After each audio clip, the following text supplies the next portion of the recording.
Hello everyone. We previously covered what a playback controller is, what a music server is, and what a bridge is. The concepts of these three were explained very clearly. If it's not clear, please go back and review my previous talk. This time, we are discussing how, in this context, as a high-end product, a reference product, you can optimize it for better results. This is the very, very important purpose of today's discussion. As you know, the D1X can function as a direct bridge, or a UPnP bridge, or an AirPlay bridge. People install things like Roon or use AirPlay, making it function as a network bridge. So it's used as a bridge quite often. However, I can tell you more audiophiles use it as a playback controller. As I said before, a playback system consists of one music server, one playback controller, and one bridge. If you are an audiophile, you might wonder what role the D1X should play. Let me clarify. I previously added that in a playback system, it has storage, playback control, and output. All three are extremely important. If you separate them, the connections between them are also very critical.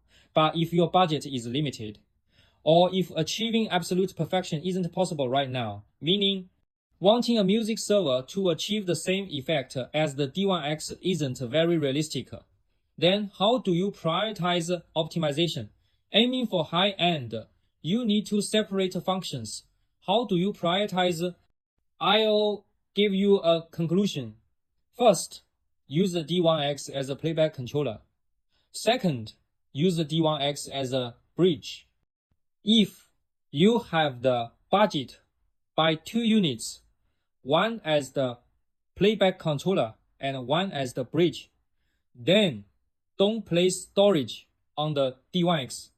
If you need a large capacity storage, don't put it on the D1X. Instead, buy a separate Rooncore, or buy a separate NAS, or use a separate Diskone for storage. For small capacity, you can use its own storage. No problem. This is a more perfect solution. Large capacity means you store a lot, tens of terabytes, like 20 terabytes, 30 terabytes, or dozens of TB. If it's under 1 terabyte, you can use its own storage. That's generally fine. So this is my key points. Try to use the D1X as a playback controller. What is a playback controller?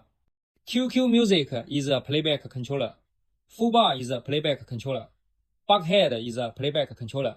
JRiver is a playback controller. Or, as we mentioned earlier, something like JPlayer is also a playback controller. Or the Tidal and Qobuz apps, they are the playback controller. Because their music storage is in the cloud. Using their playback controller, even without a bridge, the sound can be very, very good. Only if your budget is very ample should you add a bridge, allowing them to connect, which will make it even better. Therefore, prioritize using the D1X as a playback controller. Don't get this wrong. Priority is the playback controller.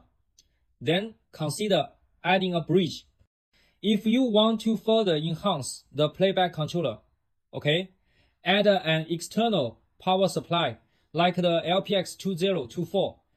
This will also bring a very significant, noticeable improvement. This is my optimization experience with the D1X. I'll explain why we do it this way when I have time later. Thank you, everyone.